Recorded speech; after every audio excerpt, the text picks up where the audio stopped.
Croyez-le ou non, les guides, les anges peuvent vous être très utiles dans vos vies.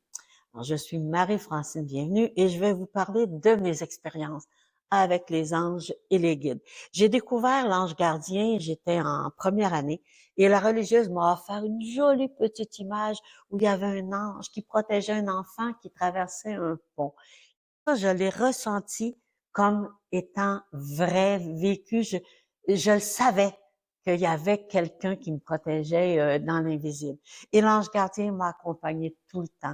L'ange gardien m'a bercé quand je pleurais toute seule dans ma chambre quand j'étais petite. L'ange gardien a toujours été là dans ma vie. Je le vois comme un être d'amour, plein de tendresse, qui me protège. Et puis, il y a aussi les guides.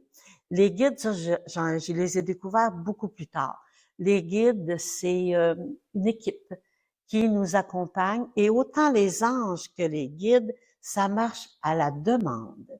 Alors, quand tu as un défi dans ta vie et que tu as besoin d'aide et que tu dis, oh mon Dieu, aidez-moi quelqu'un, ben, le guide ou l'ange approprié va arriver pour t'aider. On doit demander, puis les guides, il y en a dans tous les domaines possibles d'expérience de vie qu'on peut faire. Alors, je reviens à l'éducation catholique qui montrait les anges avec des ailes. À un moment donné, j'ai fait une enquête au niveau avec la complicité d'une enseignante pour demander à des enfants de 9 ans, 10 ans de dessiner les anges.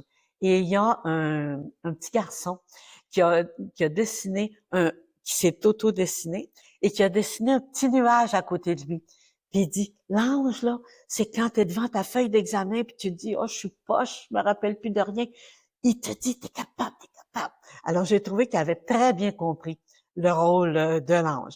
J'ai découvert aussi plus tard, excusez, l'ajusteur de pensée dans le livre Urantia.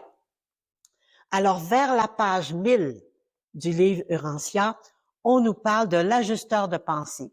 L'ajusteur de pensée, il existe dans d'autres cultures aussi. Ils ont découvert sur des grandes fresques égyptiennes une silhouette avec son double à côté. Et ça s'appelle le Ka. Et dans leur cas, c'est à la fois l'ange gardien et un système dans ton cerveau qui va t'aider à ajuster tes pensées.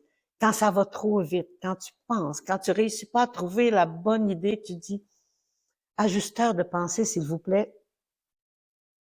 Et ça marche. Je l'utilise depuis des années, l'ajusteur de pensée, et j'adore ça. Savoir que j'ai un ange dévoué qui m'aide à placer les choses dans mon cerveau. Une autre chose que l'Église catholique nous a parlé, c'est les archanges. Je disais, quand j'étais très catholique, que Michael donne la force. Toi qui, sous tes pieds, écrase la tête du serpent, aide-moi à relever ce défi. Et puis, Michael, quand je l'appelais, je le sentais que ça me donnait de la force. Et plus tard, avec d'autres explications, j'ai compris que c'est les égrégores de pensée. Alors, il y a un égrégore que tu peux te rattacher quand tu as besoin de force, un égrégore quand tu as besoin d'augmenter ta confiance en toi, un égrégore au niveau des connaissances. Et dans l'Église catholique, ça s'appelait Uriel, Gabriel pour la communication, et ainsi de suite. Mais j'aime bien le mot égrégore à la place du mot archange qui est trop relié à la religion catholique. Au niveau des guides aussi sur demande, ça marche pas juste sur notre demande. À un moment donné, j'ai reçu un message d'un gars j'avais un centre de santé puis qui avait logé chez nous et puis qui m'a remis un message de mon père. Mon père était décédé depuis plusieurs années et puis dans le message, ça disait que il avait besoin dans son cheminement de mieux comprendre comment je fonctionnais parce que quand il était vivant, il m'aimait beaucoup mais il comprenait pas comment je fonctionnais. Alors depuis plusieurs mois, il était dans mon équipe de guide.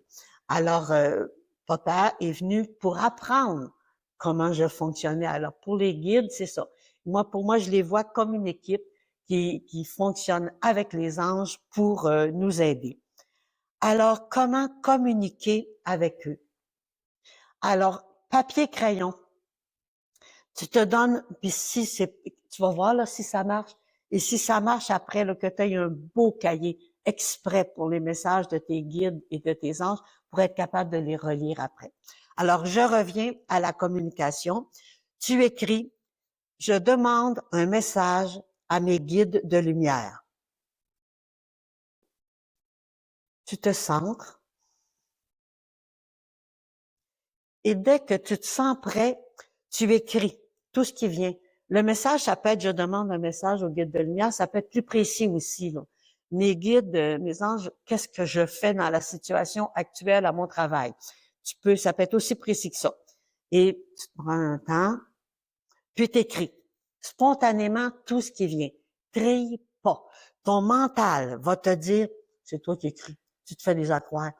Continue. Écris tout ce qui vient, vraiment tout ce qui vient sans trier du tout. Et tu le regardes pas après. Tu attends au lendemain pour te relire. Et le lendemain, tu vas être capable de faire la différence entre ce qui vient de toi et ce qui est étonnant. Mes guides, moi, ils m'ont jamais appelé Marie-Francine. Et au fil du temps, ils m'ont donné de jolis petits noms doux que je vous dirai pas. Mais c'est très agréable. C'est agréable aussi de relire les anciens messages parce que tu t'aperçois quand tu viens pour demander un message, de relire les messages précédents, c'est précieux. Alors, je vous souhaite que ça marche pour vous autres, la communication. Après la mort de mon gars, il y a des gens que j'ai expliqué comment communiquer avec les décédés, ça a marché tout de suite, d'autres pas. Alors, je vous souhaite, pour les guides, les anges, que ça marche.